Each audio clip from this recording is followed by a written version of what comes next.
My name is Lemuel Hawkins, and for nearly 40 years, I was the invisible man in the corner of the room. As a court stenographer, I was a ghost haunting the halls of justice, my fingers flying over the keys of a machine that translated human chaos into cold, hard type. Most people look at a judge and see a black robe and a gavel. I look at a judge and see a living transcript. I have seen men sent to the gallows on a stutter and others walk free because of a misplaced comma in a witness statement. I sat at the feet of power for 4 decades, recording every stutter, every sob, and every calculated lie that fell from the lips of the powerful and the desperate alike. When I finally retired, I didn't just leave the law behind. I brought the weight of it home with me. In my basement, lined against the cold concrete walls, are rows of heavy steel filing cabinets. They contain 39 years and 8 months of human misery, triumph, and secrets. People today have an unwavering, almost naive faith in the digital world. They think a cloud server or an encrypted drive is the safest place for a secret. But they are wrong.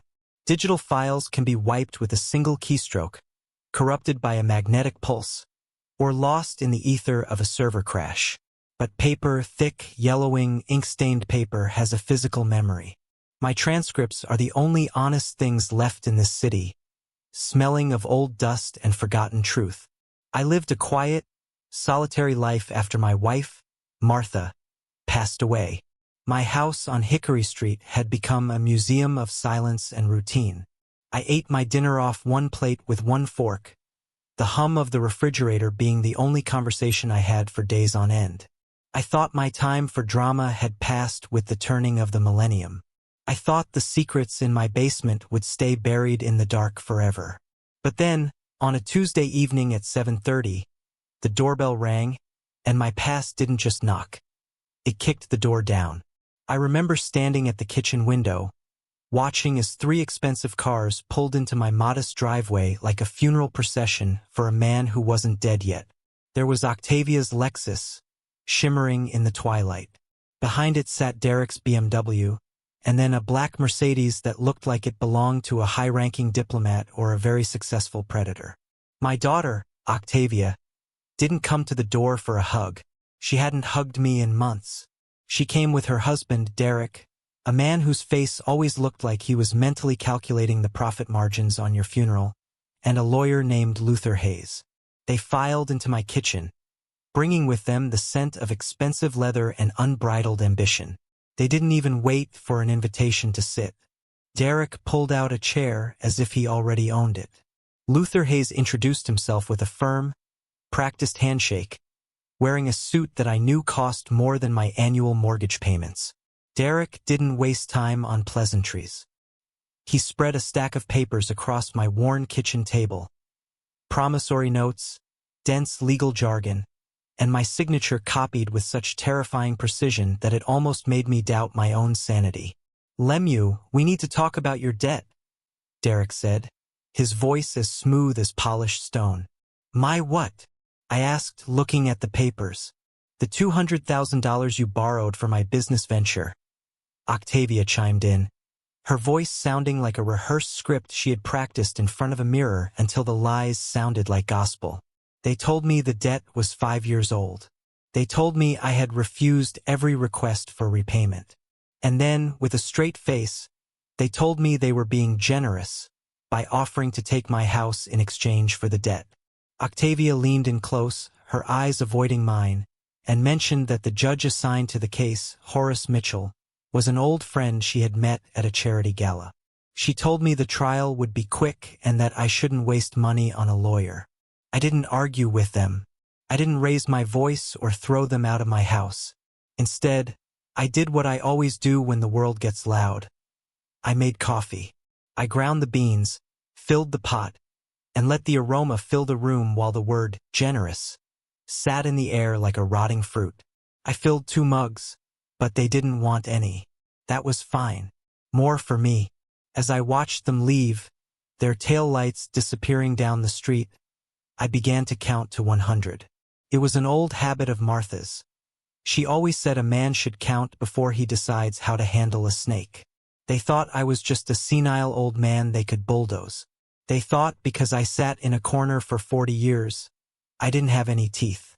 They forgot that I was the man who held the pen when the history of this county was being written. I finished my coffee, then I went to the basement. I didn't have to search long. My body had the muscle memory of decades of filing. I went straight to Cabinet 7, Drawer 3. I pulled out a file from March 15, 1995. State versus Marcus Wells. I held the yellowed, brittle pages in my hands and felt the cold chill of a 30-year-old secret. Horace Mitchell hadn't always been a respected judge. Back in 1995, he was a hungry, ambitious prosecutor who was willing to cut corners and fabricate evidence to ensure a conviction. I remembered that trial clearly.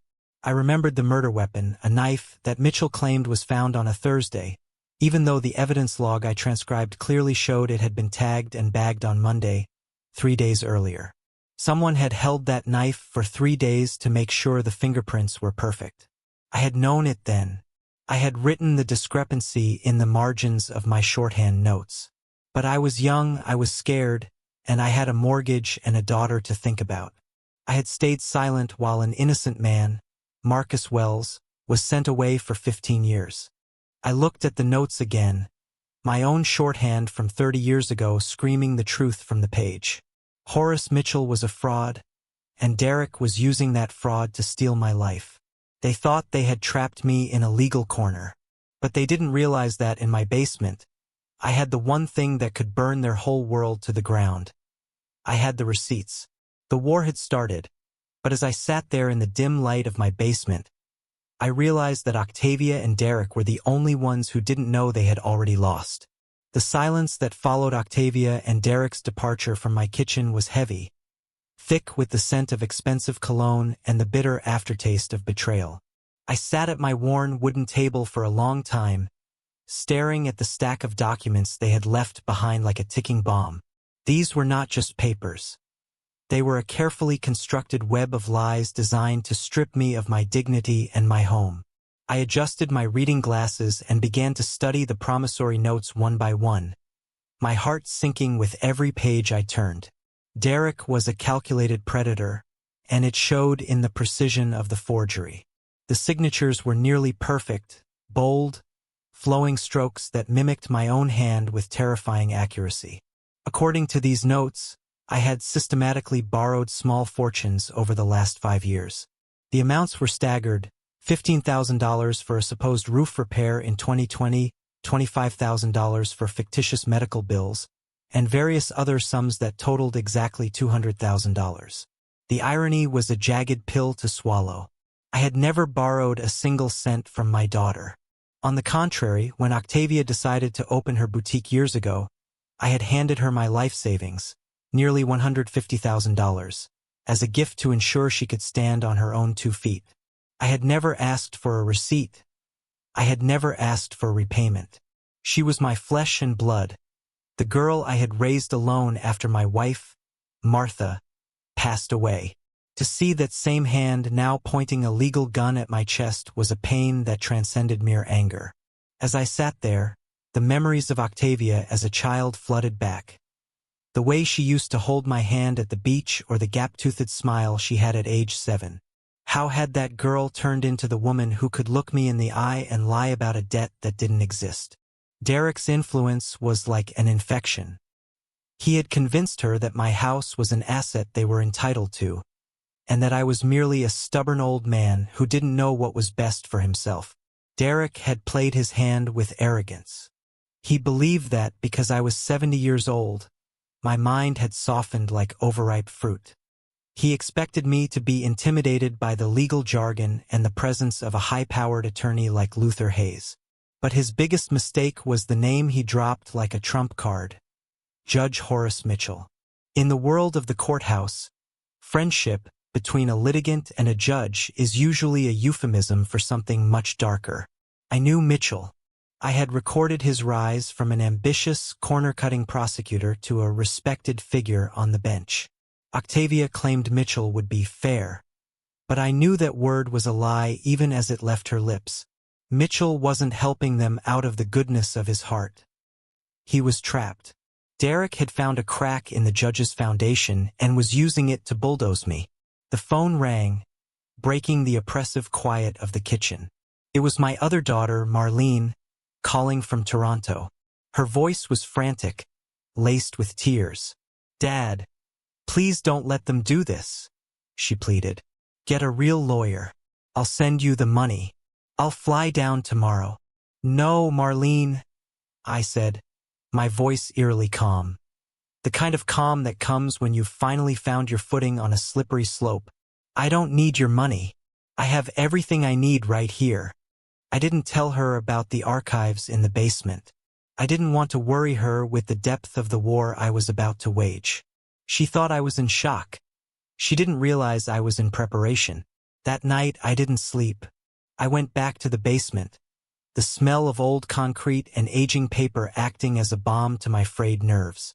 I stood before my investigation wall, a corkboard I hadn't used in years.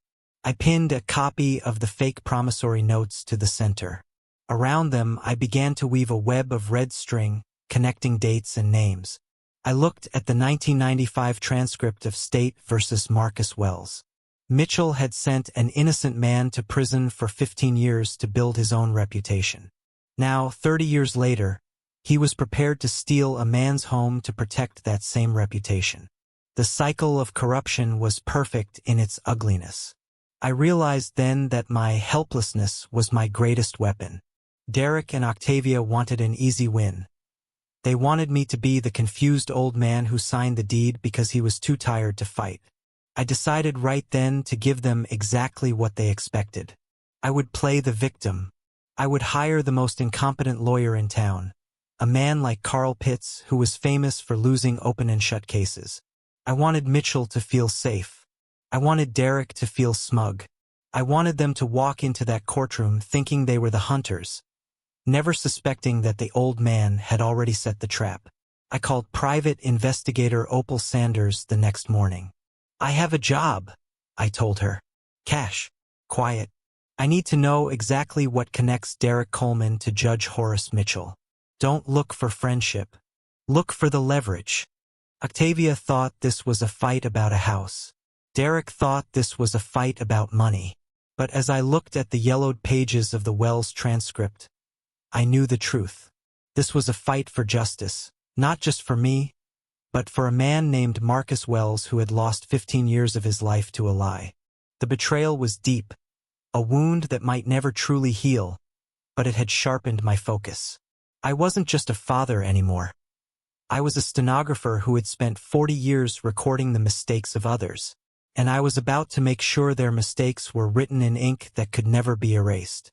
The weight of the transcript sat heavy on my lap as I sat in the dim light of my basement, the fluorescent bulb humming a lonely tune overhead. It wasn't just paper. It was a physical manifestation of a 30-year-old sin that had finally crawled out of the dark.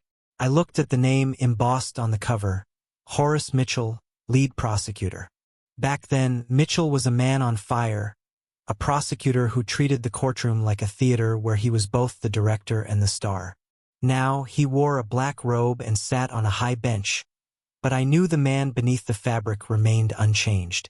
I adjusted my reading glasses and turned to the specific section I had marked in shorthand 3 decades ago. It was March 15, 1995, the trial of State versus Marcus Wells. Wells was a young man then, much like I had been, but he was on the wrong side of the railing. He was accused of a brutal murder, and the centerpiece of Mitchell's case was a serrated knife found in Wells's apartment. Mitchell had testified with dramatic flair that the police discovered the weapon on a Thursday morning, glistening under a radiator. But my notes, the honest and censored record of the evidence log, told a different story. The log showed the knife had been tagged, bagged, and initialed by a clerk on the preceding Monday. There was a 3-day gap where that knife existed in a legal limbo. Someone had held it, someone had handled it, and someone had ensured that Marcus Wells's fingerprints were perfectly placed upon it. I had seen the discrepancy then. I had recorded it, and I had said absolutely nothing. I felt a wave of nausea hit me as I realized the extent of the judge's shadow. Mitchell hadn't just made a mistake. He had orchestrated a life-shattering lie to jumpstart his career. And now my daughter, Octavia, was leaning on that same man to steal my home.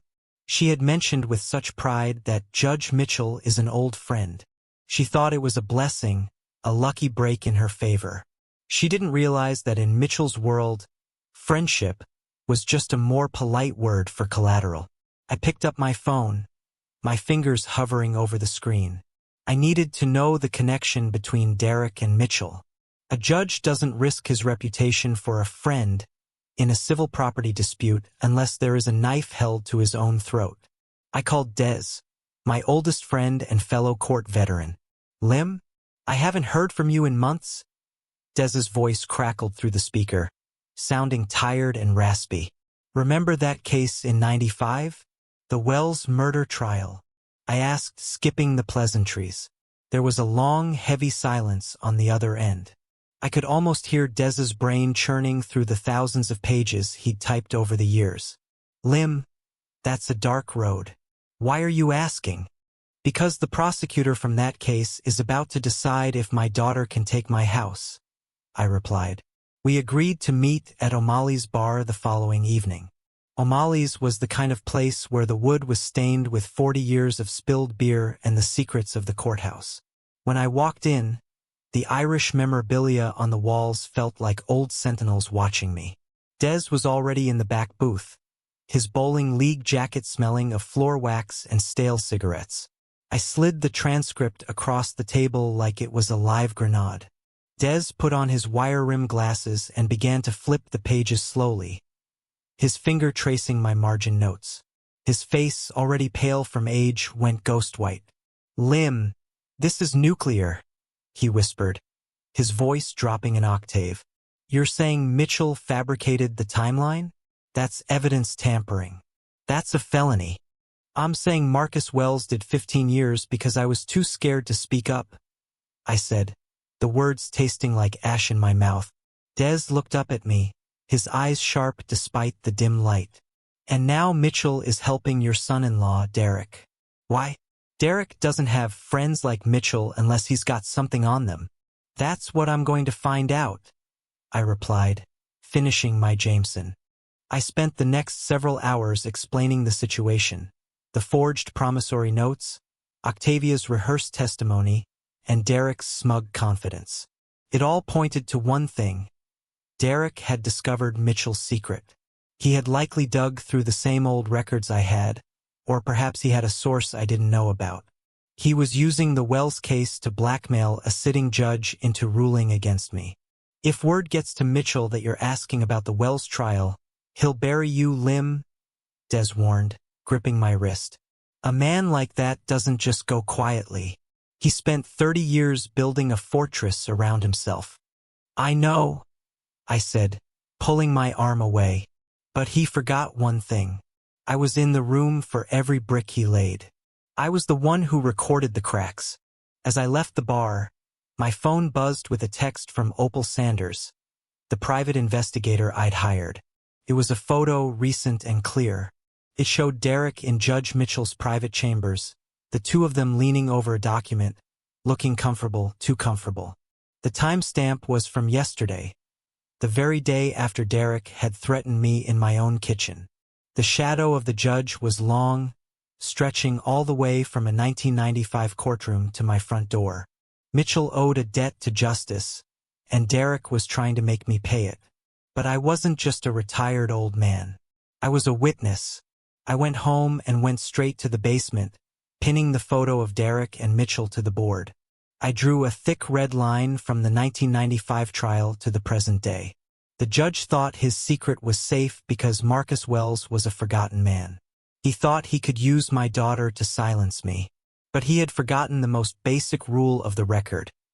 Once it's written down, it never truly goes away. I sat there until the sun began to peek through the small basement window, staring at the red string. Horace Mitchell had a debt to pay, and I was going to make sure he paid every single cent of it. The basement of my home was more than just a storage space. It was a subterranean cathedral of truth, a silent witness to 4 decades of human folly. While the upstairs world was currently being built on a foundation of Derek's lies and Octavia's betrayal, the world beneath the floorboards remained cold, concrete, and unshakable. I descended the stairs, each wooden step groaning under my weight as if acknowledging the gravity of the task ahead. The air down here was different, thick with the scent of aging paper, damp stone, and the metallic tang of old filing cabinets. For 39 years and 8 months, I had been a human tape recorder. People often asked me why I kept physical copies of my transcripts when everything was being moved to digital databases. Digital disappears. I would always tell them. Servers crash, files get corrupted, and passwords are forgotten. But paper lasts. I had lived my life by that mantra, and now it was the only thing standing between me and the loss of everything I owned. I walked toward the back wall where cabinet number 7 stood. It was a heavy, olive-drab monster with drawers that required a specific kind of shoulder shove to open. I didn't even need to look at the labels. Muscle memory from thousands of hours of filing guided my hand to the 3rd drawer. It slid open with a screech of metal on metal that echoed through the empty room. There, nestled between a DUI case and a mundane probate hearing, was the file that held the keys to my salvation. March 15, 1995. State versus Marcus Wells. I pulled the folder out and carried it over to my old wooden workbench, which was illuminated by a single, flickering fluorescent bulb. The edges of the paper were soft and slightly yellowed, like the skin of an old man. As I opened it, the distinct smell of 1990s printer ink wafted up, a smell that immediately transported me back to the cramped, windowless courtroom where Marcus Wells's fate had been sealed. I began to flip through the pages, my eyes scanning the dense blocks of text. Here it was, the testimony of the lead prosecutor, Horace Mitchell. I looked at my own shorthand notes in the margins, the cryptic symbols and codes that only a veteran stenographer could decipher. My younger self, only 28 years old at the time, had been meticulous. I saw the tiny red question mark I had scribbled next to the evidence log entry. The discrepancy was even more glaring now than it had been 30 years ago. Mitchell had stood before a jury and a judge, holding a serrated knife as if it were the hand of God itself. He testified that the police had discovered the weapon in Wells's apartment on a Thursday morning. Yet, the evidence log, the very document I had transcribed into the record, showed the knife was tagged and logged on the preceding Monday. I leaned back, the wooden stool creaking beneath me. A 3-day gap. For 3 days, that knife was in a legal black hole. It meant the police, or more likely Mitchell himself, had held onto that weapon, ensuring the fingerprints were perfect, the bloodstain was prominent, and the narrative was airtight before finding it on Thursday. It was a blatant fabrication of evidence. It was a felony, and because I had been too young, too scared of my mortgage, and too worried about my newborn daughter Octavia, I had typed those lies without a word of protest. The irony was a bitter pill that tasted like ash in my throat. The very daughter I had stayed silent for in 1995 was now the woman using that same corrupt prosecutor, now a judge, to ruin me. It was a circle of karma that had taken 3 decades to close. I turned to the corkboard I had recently propped against the wall. It was time to build the war room. I pinned the 1995 transcript to the center. Around it, I began to add the new elements. A printout of Derek's smug LinkedIn profile photo, the property records for my house, and the photo Opal Sanders had sent me of Derek in Mitchell's chambers. I took a spool of red string and began to connect the dots. 1995, Mitchell fabricates evidence to convict Wells. 2018, Derek has a sealed criminal record, likely discovered and suppressed by Mitchell. 2022, Derek introduces Octavia to Mitchell at a charity gala, a choreographed meeting. 2025, Derek uses his knowledge of Mitchell's 1995 crime to blackmail the judge into ruling for Octavia in the property suit. The pattern was undeniable, a visual map of corruption that spanned 30 years. Every piece of string led back to the same source, the yellowed transcript in the center of the board. My phone vibrated on the workbench, the sound startlingly loud in the quiet basement. It was an email from Opal Sanders with the subject line, "You'll want to sit down." I clicked the attachment. It contained security footage stills from the 2022 gala. There was Derek, standing near a buffet table, his eyes fixed on Judge Mitchell. A minute later, he was leading a smiling, unsuspecting Octavia toward him. It wasn't a chance meeting between friends. It was a tactical deployment. I printed the stills and pinned them to the board. The basement was no longer just a storage unit. It had become an engine of justice. I looked at the red strings crisscrossing the board like a spider's web. Derek thought he was the spider, but he had forgotten that I was the one who had spent my life recording the movements of predators. I sat there for hours, the hum of the fluorescent light the only sound as I meticulously cross-referenced my notes with the new data Opal was providing. I felt a strange sense of peace. For 30 years, the Wells case had been a ghost in the back of my mind, a reminder of the time I didn't have the courage to do the right thing. But now, that ghost was my strongest ally. I picked up the 1995 transcript and ran my fingers over the embossed court seal. It was a dangerous piece of paper, a bomb that had been sitting in drawer 3 for 3 decades. I folded it carefully and tucked it into my inside jacket pocket, feeling its weight against my chest. Tomorrow I would meet with Marcus Wells. I would look into the eyes of the man whose life had been stolen by the lies I had recorded. I would ask for his help, and in return, I would finally give him the truth I had been hiding in Cabinet 7 for 30 years. The dust had been cleared. The truth was no longer buried. As I turned off the basement light, the red strings on the board seemed to glow in the darkness. A map leading straight to the heart of Horace Mitchell's downfall. The morning after my deep dive into the archives, the basement felt less like a tomb and more like a command center. The red strings connecting the past to the present were no longer just lines. They were a roadmap to the truth. However, while I had the historical record, I lacked the modern leverage needed to topple a sitting judge and a professional manipulator like Derek Coleman. I needed someone who could move through the shadows where I couldn't. I needed Opal Sanders. I met Opal in a cramped diner on the edge of town, a place where the coffee was strong enough to peel paint and the booths provided enough privacy for a discreet handoff. Opal was 29, lived on a steady diet of Red Bull and sheer spite, and drove a beat-up Honda that looked like it had survived a war. She owed me a favor from 2 years back when I'd helped her track down probate records for a difficult case. "You look like you haven't slept since the 90s, Mr. Hawkins," she said, sliding a manila folder across the sticky table. "I'm chasing ghosts, Opal," I replied, opening the folder. "What did you find on Derek?" What she had found was the missing link in my investigation. It turns out Derek wasn't just a mid-level realtor with a smug smile. He was a man with a hidden history. Opal had managed to bypass the digital locks on a sealed criminal record from 2018 in Richmond County. The record involved a complex real estate fraud case, a scheme where Derek had been accused of forging deeds to flip properties. The most damning detail wasn't the crime itself, but the signature at the bottom of the sealing order, Judge Horace Mitchell. Mitchell didn't just seal the record because he felt like being nice, Opal whispered, leaning in.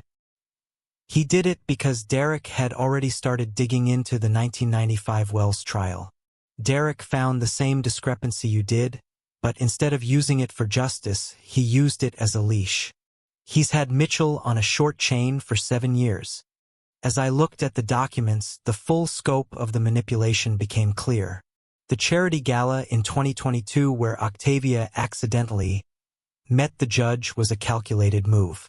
Derek had donated $5,000 to the event specifically to secure a table near Mitchell. He had used my daughter as a pawn, a way to legitimize his connection to the judge, so that when the time came to sue me, it would look like a simple case of a family friend helping a daughter in need. "There's more," Opal continued, her face hardening. "Derek isn't just a fraud. He's a ghost. I followed him to Atlanta yesterday. He has a second house on Riverside Drive. He's living there under a different name with a woman named Heather Morrison and 2 children. The revelation hit me like a physical blow. Not only was he trying to steal my home and ruin my daughter's reputation, but he was also maintaining an entire second life on the side. He was a bigamist, a liar, and a thief who was using Octavia's business accounts to fund his secret family. I paid Opal in cash and walked back to my Camry, my head spinning. The war room in my basement was about to get a lot more crowded. I drove home and went straight to the corkboard. I added a new section for Atlanta. Photos of the house on Riverside Drive and the names of the secret family. The red string now connected Derek to Mitchell, Mitchell to the Wells trial, and Derek to a second life in Atlanta. I realized that Octavia was just as much a victim as Marcus Wells had been. She was a pawn in Derek's game, blinded by her own grief and Derek's poisonous whispers. She believed the promissory notes were real because she wanted to believe her husband was her protector. She didn't know she was being used to commit a felony. That afternoon, I made one more call. I needed to see Marcus Wells. I found him at a Waffle House on Gordon Highway, sitting in a corner booth, looking much older than his 55 years. Prison had carved deep lines into his face and taken the light from his eyes. "I was the stenographer at your trial, Marcus," I said, sitting across from him. "I'm the reason you lost 15 years, and I'm here to give them back, or at least as much of them as I can." I showed him the 1995 transcript and my margin notes. I told him about Mitchell and Derek, and how the same corruption that ruined his life was now targeting mine. Marcus listened in silence, his hands shaking as he touched the yellowed pages. "Justice is a funny thing, Mr. Hawkins," Wells said, his voice rough. "I thought it was dead, but maybe it was just waiting in your basement." He agreed to help. He would be my surprise witness, the living proof of Mitchell's original sin. But first, I had to play the part of the defeated old man for one more week. I had to let Derek and Mitchell believe they were winning. I went to see Carl Pitts, the most incompetent lawyer in Augusta, whose office sat between a vape shop and a nail salon. I paid him $500 to represent me, knowing full well he would lose the property case. "I'll do my best, Mr. Hawkins," Carl said, looking at a water stain on his ceiling that was shaped like Florida. "I'm counting on it, Carl," I replied. As I left his office, I felt a strange sense of clarity. The pieces were all on the board. I had the transcript, I had the PI's findings, and I had the victim. Derek thought he was playing a game of checkers, but he didn't realize I had spent 40 years recording the moves of grandmasters. I went home and sat on my porch, watching the sun set over Hickory Street. For the first time in weeks, I wasn't afraid. I was ready. The private I had gathered the pieces, and now it was time for the old man to make his move. The morning of the trial arrived with a heavy, oppressive heat that seemed to cling to the marble pillars of the Richmond County Courthouse. I woke up at 5 a.m., not out of nerves, but out of habit. I chose my clothes with the precision of a stage actor. My best suit, the one I had worn to Martha's funeral 3 years ago, and my father's old watch. It was the uniform of a man who had already lost, a man preparing for his own legal burial. In my inside jacket pocket, I tucked the 1995 transcript, folded carefully like a concealed weapon. As I pulled into the public parking lot in my old Camry, I saw the opposition arriving in style. Luther Hayes stepped out of a sleek Mercedes, looking bored as he checked his Rolex. Derek and Octavia arrived together in her Lexus, Derek opening her door with a practiced, gentlemanly flourish that made my stomach churn. When Derek spotted me, he didn't look away. He offered a smirk, a small, sharp expression that said he had already won. I met my lawyer, Carl Pitts, at the entrance. He arrived in a battered Corolla, looking like he might vomit on his own shoes. Carl was the perfect pawn. He had a 2-star rating on Yelp and a reputation for losing even the simplest DUI cases. Throughout the morning, he shuffled papers with trembling hands, his fly unzipped and his tie crooked. I patted his arm and told him he was doing fine, even as he looked like he wanted to cry. I needed the court to see a helpless old man and a pathetic attorney. I needed Judge Mitchell to feel absolutely safe. Courtroom 3 was exactly as I remembered it, though the air felt thinner today. Judge Horace Mitchell entered at 9 a.m. sharp. He looked exhausted, his face a pale shade of gray. As he took the bench, I noticed his hands were shaking as he shuffled the case files. His eyes flicked to Derek in the third row of the gallery for a split second before he looked away, terrified. Luther Hayes stood up to give the opening statement, his voice smooth and polished. He painted a picture of a devoted daughter who had been forced to take legal action against a manipulative, ungrateful father. He displayed the forged promissory notes on a large screen, the $200,000 debt looming over the room in high definition. "The evidence is clear," Hayes declared. "Mr. Hawkins borrowed this money, signed these notes, and now refuses to pay." When it was Carl's turn, he stood up so fast he nearly knocked over his chair. Yes, Your Honor," he stammered. "My client. He says the signatures aren't real." Mitchell leaned forward, his voice dripping with forced authority. "Do you have an expert witness to prove forgery, Mr. Pitts?" Not at this time, Your Honor," Carl whispered. "Then sit down," Mitchell snapped. The trap was working perfectly. I sat there, slumped slightly in my chair, the picture of defeat. I watched as Octavia took the stand. She wore a navy blue suit and spoke with a rehearsed, quiet sadness. She told the court how I had called her in February 2020, begging for $15,000 to fix a leaking roof. She described 12 different loans over 5 years, claiming I became angry whenever she asked for repayment. She didn't look at me once, not even when she lied about me calling her ungrateful. Derek, sitting in the gallery, was nodding so enthusiastically I thought he'd give himself whiplash. He was the mastermind, enjoying the show he had choreographed 3 years ago at that charity gala. During the lunch recess, I sipped a lukewarm coffee in the courthouse cafe. Octavia approached me alone, her face a mask of concern. "Dad, please just sign the deed," she whispered. "Judge Mitchell is going to rule against you anyway. Don't make this worse."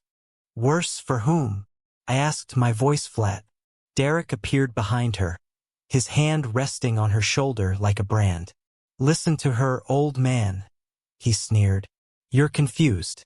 You probably don't even remember signing those notes."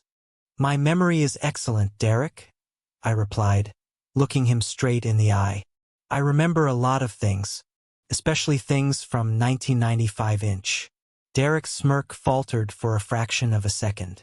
He noticed my hand brush against my jacket pocket, the pocket holding the transcript. His eyes locked onto the movement, suspicious and sharp. He wasn't just a con man. He was a predator who could sense a shift in the wind. When we returned for the afternoon session, Mitchell made a highly unusual request. Everyone was to empty their pockets to check for recording devices. It was a move born of pure panic. I placed my keys, my wallet, and my phone on the table, but the transcript remained hidden in the internal lining of my jacket. Technically not a pocket. I saw Derek watching me, his eyes narrowed. The day ended with Mitchell announcing that he would hear closing arguments and issue his ruling the following morning. As the courtroom cleared, Mitchell stopped me. "Mr. Hawkins, a moment," he said, his voice barely audible. We stood alone in the wood-paneled room. The American flag stood still behind his bench. Mitchell looked at me, not as a judge, but as a man who was drowning. "I'm following the evidence, Lemieux," he said, his voice shaking. "This isn't personal." "You were a good prosecutor once, Horace," I said quietly. March 15th, 1995. State versus Marcus Wells. I remember every word I transcribed that day. Mitchell went deathly white, his hand gripping the edge of the mahogany bench until his knuckles turned as white as his face. "Get out," he whispered. I walked out of the courtroom, leaving him frozen in the shadows of his own bench. In the hallway, my phone buzzed. It was a message from Opal Sanders. She had finally obtained the 2018 sealed file on Derek. I had played the victim all day, letting them think they had cornered an old man.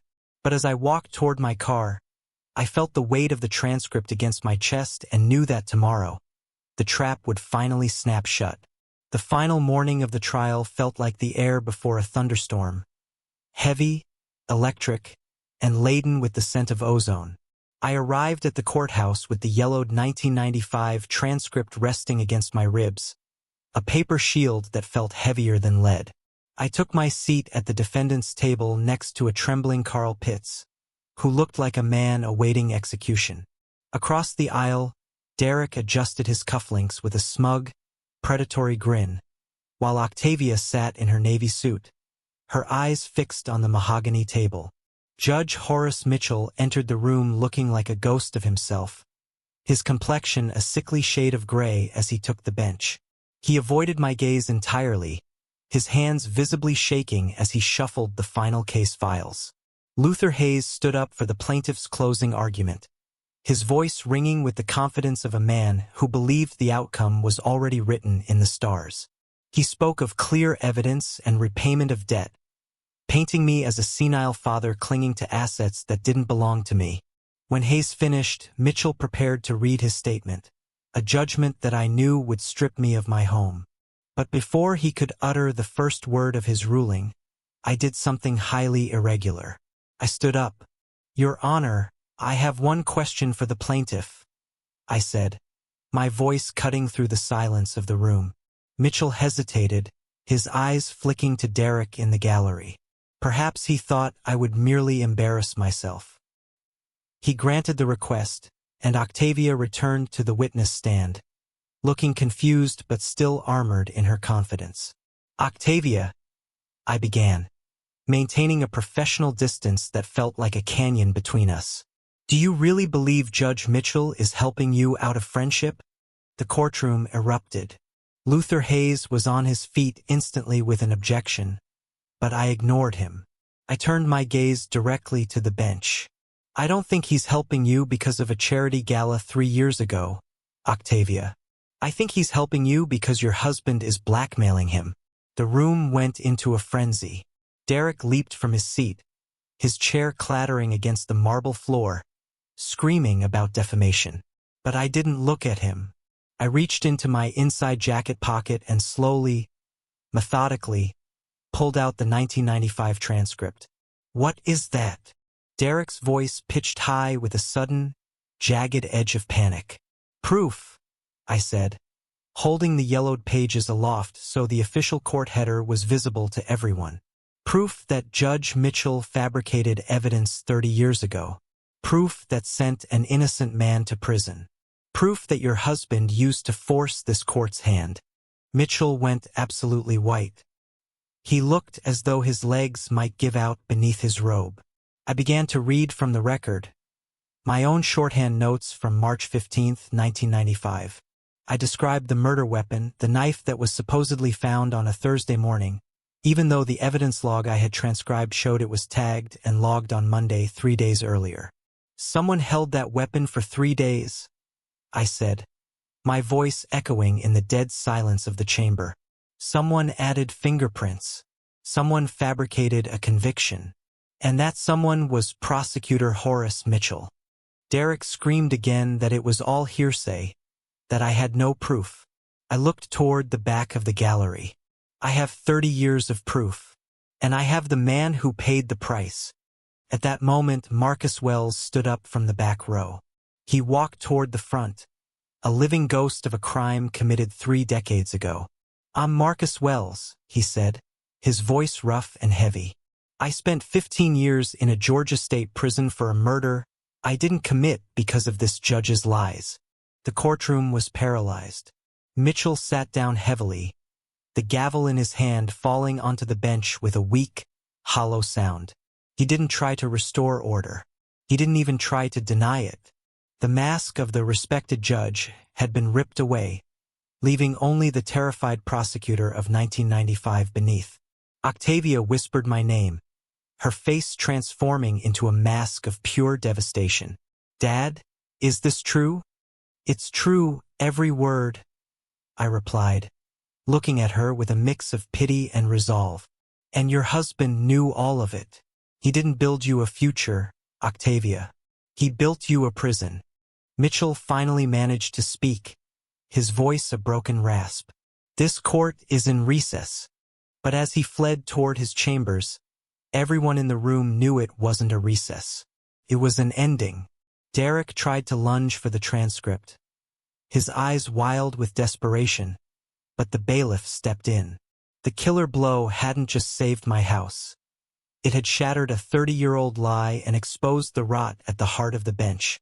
As I walked out of the courtroom with Marcus Wells by my side, I felt the weight of the last 30 years finally lift. The truth was no longer hidden in Cabinet 7. It was out in the light, and it was devastating. The atmosphere in the courthouse hallway was frantic, a stark contrast to the deathly silence that had gripped the room only moments before. While Judge Mitchell retreated into his chambers to face the ghost of his own making, Derek Coleman stood paralyzed in the center of the corridor. The smirk that had been his permanent mask was gone, replaced by a jagged, wide-eyed terror. He looked like a man watching his reflection shatter in real time. But as far as Derek was concerned, the 1995 revelation was just a legal hurdle. He didn't realize I was about to dismantle his entire existence. Octavia emerged from the courtroom, her face a pale canvas of confusion and grief. She looked at Derek, searching for a denial, a reason to believe the man she had married wasn't a monster. Derek? What did he mean? Is it true? She whispered. Derek tried to grab her arm, his voice pitched in a desperate, frantic key. Baby, listen to me. Your father is a senile old man. He's manipulating you. That transcript is just hearsay, ancient history. I stepped forward, my phone already in my hand. It's not just ancient history, Derek. It's the present. And it's not just about a judge. I turned to Octavia, my heart aching for the pain I was about to cause her, but knowing that the truth was the only surgery that could save her. Octavia, Derek didn't just forge my name to take my house. He's been stealing from your business accounts for years. And I know exactly where that money has been going. I pulled up the file Opal Sanders had sent me, the fruit of her stakeout in Atlanta. I held the screen up for Octavia to see. It wasn't a document. It was a series of photographs. There was Derek, smiling in front of a beautiful suburban home on Riverside Drive. There was Derek pushing two young children on a swing set. And there was the final blow. A wedding photo from 2017 showing Derek with a woman named Heather Morrison. Octavia's breath hitched.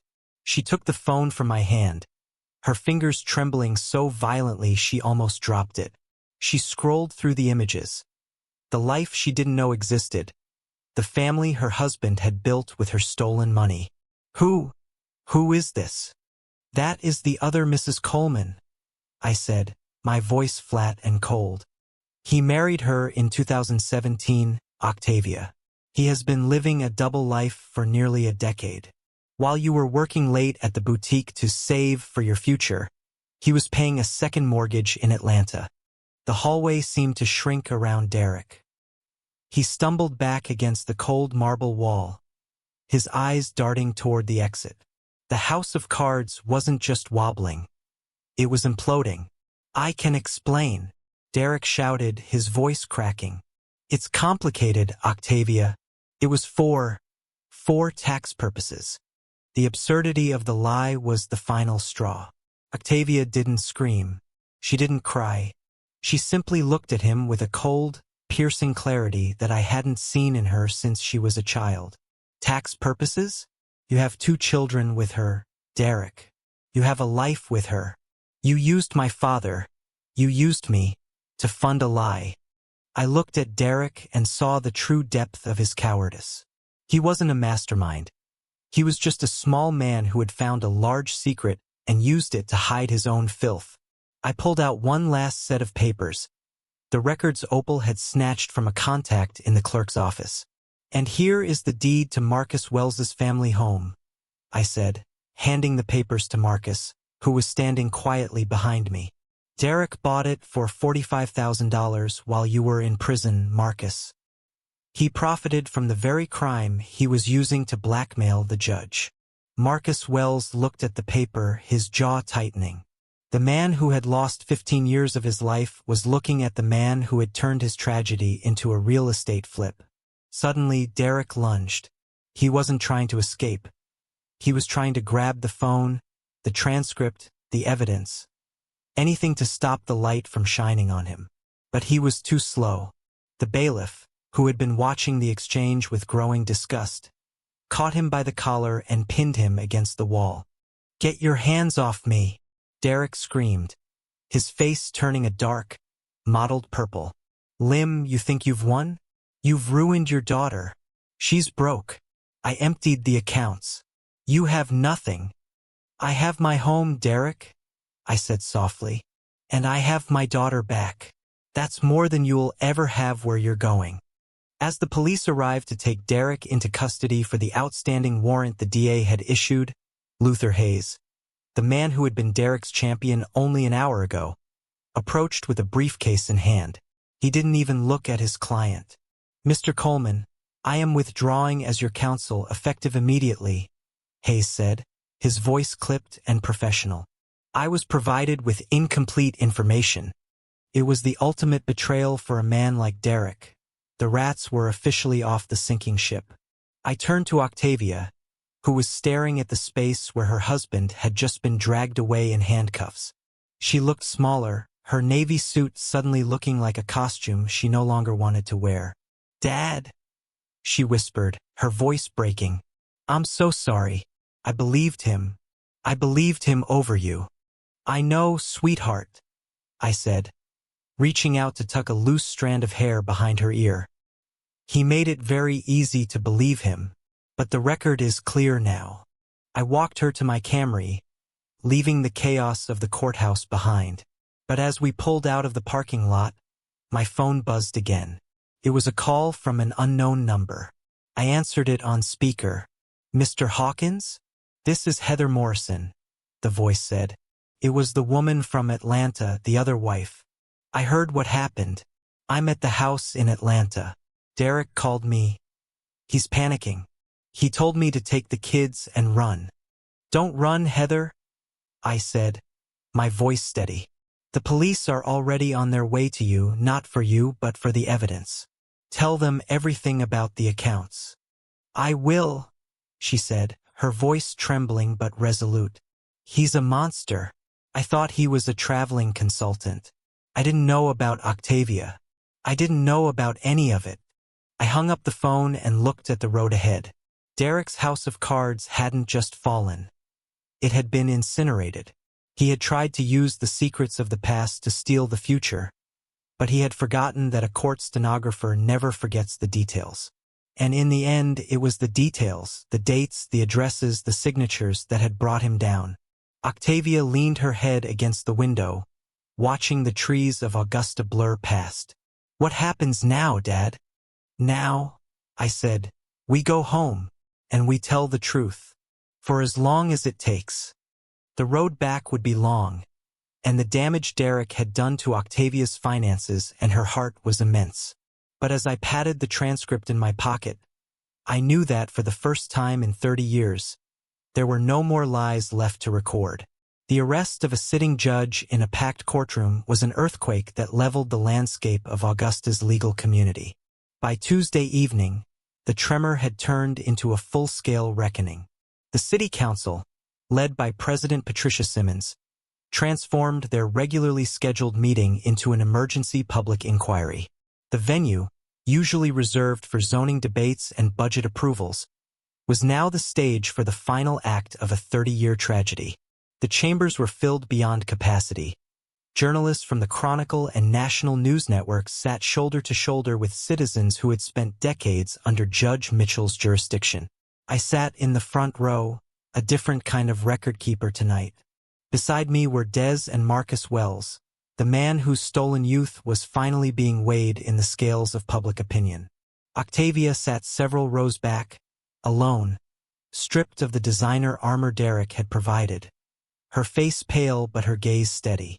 Judge Horace Mitchell was brought in from the side entrance with his attorney. He looked like a man who had already died but forgotten to lie down. The black robe was gone, replaced by a nondescript suit that seemed several sizes too large for his shrinking frame. "Tonight's agenda has changed," President Simmons announced, her voice booming through the PA system. Judge Mitchell was scheduled to receive the Service to Justice Award.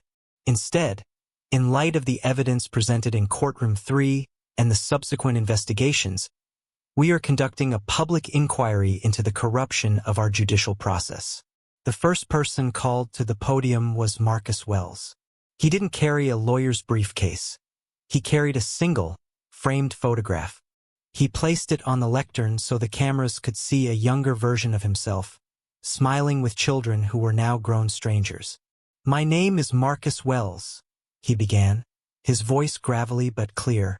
"In 1995, I was convicted of murder based on a lie. I served 15 years in a Georgia state prison. I missed my mother's funeral. I missed my children's first steps. And I lost my family's home to the man who blackmailed the judge to keep that lie secret." The silence in the room was absolute. Marcus spoke for 20 minutes, detailing the systemic failure that had erased his existence. Then, he held up the 1995 transcript, the paper bomb I had kept in my basement for 30 years. "This document, recorded by Mr. Hawkins, proves that Prosecutor Mitchell fabricated the evidence that destroyed me. When it was my turn to speak, I didn't rely on emotion. I relied on the record. I projected my investigation wall onto the large screens in the chamber. The red strings, the margin notes from Drawer 7, the property records showing Derek's theft of the Wells family home, and the phone logs of the blackmail. I recorded every word of State versus Marcus Wells," I told the counsel. "I saw the truth then, and I failed to speak. I spent 30 years as a silent observer to a crime. Tonight, I am finally finishing the transcript.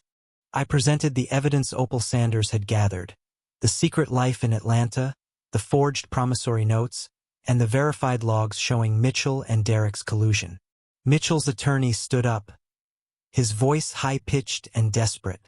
"This is a trial by public opinion. My client has rights." "Your client has a confession," President Simmons countered, turning to the broken man behind the defense table. "Judge Mitchell, do you dispute the evidence presented by Mr. Hawkins?" A long, agonizing pause followed. Mitchell looked at the photo Marcus Wells had left on the podium. Finally, he spoke, his voice barely a whisper into the microphone. "No, I do not dispute it. I was young, I was ambitious, and I took a shortcut that cost a man his life." The chamber erupted. It was the sound of 30 years of suppressed truth finally breaking the surface. Mitchell went on to admit everything: the rigged property case against me, the blackmail by Derek, and the fabrication of the knife timeline in 1995. Rear doors opened, and for the second time in 3 days, the police entered the room. This time, it wasn't just for an arrest. It was for a removal. They led Horace Mitchell away, not as a judge, but as a felon. As he passed Marcus Wells, Marcus didn't yell. He simply said, 15 years, Judge. Remember that number." The inquiry didn't stop there. Octavia walked to the podium next. She didn't have a prepared statement. She looked at the cameras, then at me. "I am Octavia Coleman Hawkins," she said, her voice trembling. "I testified against my father based on the lies of a man I thought I knew. I was wrong. I was manipulated. And I am so sorry, Dad." The council voted unanimously to recommend criminal prosecution for everyone involved and to issue a formal apology to Marcus Wells. But the real justice wasn't in the vote. It was in the light. The secrets of Cabinet 7 were no longer in the dark. Outside, as the TV crews swarmed the courthouse steps, Marcus Wells found me. He didn't say much. He just gripped my hand in a handshake that felt like it could span 3 decades. 15 years stolen, he whispered. "But tonight, I think I can finally sleep." I watched the police cars pull away with Mitchell. I had my house, I had the truth, and for the first time in 30 years the record was finally closed. 3 months had passed since the dust settled in the Augusta City Council chambers, and the humid, heavy air of July had settled over the city like a thick wool blanket. The media vans that had once crowded Hickory Street were gone, replaced by the familiar evening chorus of cicadas and the distant hum of lawnmowers. My basement, once a chaotic war room of red strings and yellowed transcripts, had returned to its original state, a quiet, cool sanctuary of archives and memories.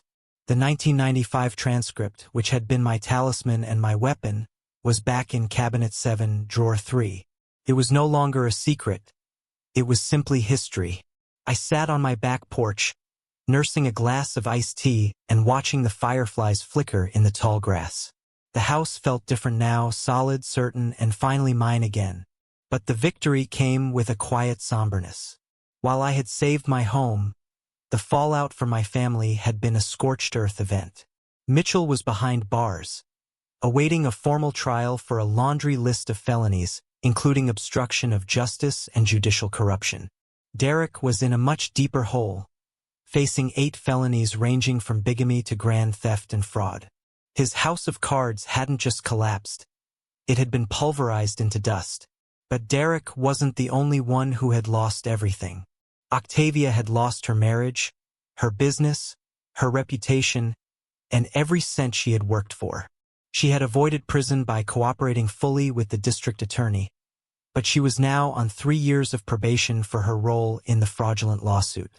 The designer suits and the Lexus were gone, sold to pay off her mounting legal debts. The screen door creaked open, and Octavia stepped out onto the porch. She looked different, younger in some ways but more tired in others. She was wearing a simple pair of jeans and a Target t-shirt, her hair pulled back in a practical ponytail. She worked at Macy's now, standing on her feet for 8 hours a day, earning an honest hourly wage. "Dad, can I join you?" she asked, her voice lacking the rehearsed polish it once carried. "Always, sweetheart," I said, gesturing to the empty chair. She sat down, clutching an envelope in her lap. We sat in silence for a long time, watching the sunset paint the Georgia sky in bruised shades of purple and orange. It was the kind of silence that wasn't uncomfortable anymore. It was a rebuilding silence. "I brought this," she said, pushing the envelope toward me. "It's $4,000. It's what I've saved from work and from selling the last of my things. I know it doesn't cover what you spent defending yourself, but I want to start paying you back." I looked at the envelope and then at my daughter. I saw the shame in her eyes, but I also saw the truth. "Keep it, Octavia," I said, pushing the envelope back toward her. "You need a fresh start more than I need $4,000. Dad, I sued you," she whispered, her voice cracking. "I stood in a courtroom and called you a manipulator. I believed a stranger over the man who raised me." "Yes, you did," I replied, my voice firm but not unkind. "And that's something we both have to live with. Forgiveness isn't a light switch, Octavia. It's a road. And sometimes that road is long and full of potholes. But I'm on it," she said, looking me in the eye. "I'm on the road." A week later, my other daughter, Marlene, flew in from Toronto. It was the first time in 5 years that both of my girls were under the same roof. The tension at the kitchen table was thick enough to cut with a knife. Marlene was protective and angry. Octavia was defensive and ashamed. I made my signature pot roast. A bit dry, a bit mediocre, but a tradition nonetheless. I sat them down and looked at them both. "You lost your mother 3 years ago," I said, "and you both almost lost me to a lie. Life is too short to be strangers over the mistakes of a dead marriage." Slowly, painfully, they began to talk. They talked about Martha. They talked about the grief that had made Octavia vulnerable to a man like Derek. They talked about the secrets of the basement. By the time the plates were cleared, they weren't best friends, but they were sisters again. A few days later, a letter arrived from Marcus Wells. The state of Georgia had finally settled with him for his 15 years of wrongful imprisonment, a sum totaling over $2 million. To my astonishment, he had enclosed a check for $200,000 for me. "Without your record," he wrote, "I would still be a ghost. This isn't a gift. It's a share of the justice we earned together." I sat with that check for 2 days. Then I wrote a new check for the same amount and mailed it to Octavia with a short note. "For a fresh start. Build something honest this time. A gift from Marcus Wells. Don't waste it." At our final Sunday dinner of the month, Octavia arrived with tears in her eyes. She didn't try to thank me with grand gestures. She just helped me clear the table and wash the dishes, just like she used to do when she was 10 years old. "We're going to be okay, aren't we, Dad?" she asked as she dried a plate. "We're already okay," I said, putting my arm around her shoulders. As I sat on my porch later that night, looking at the quiet street, I realized that for 40 years, I had been the man who recorded the end of other people's stories. I had documented their downfalls and their tragedies in cold, shorthand notes. But this time I had written my own ending. It wasn't a perfect ending. There were still scars, still debts to be paid, and still a house that felt a little too big. But it was a fair ending. And as any court stenographer will tell you, a fair record is the most anyone can hope for.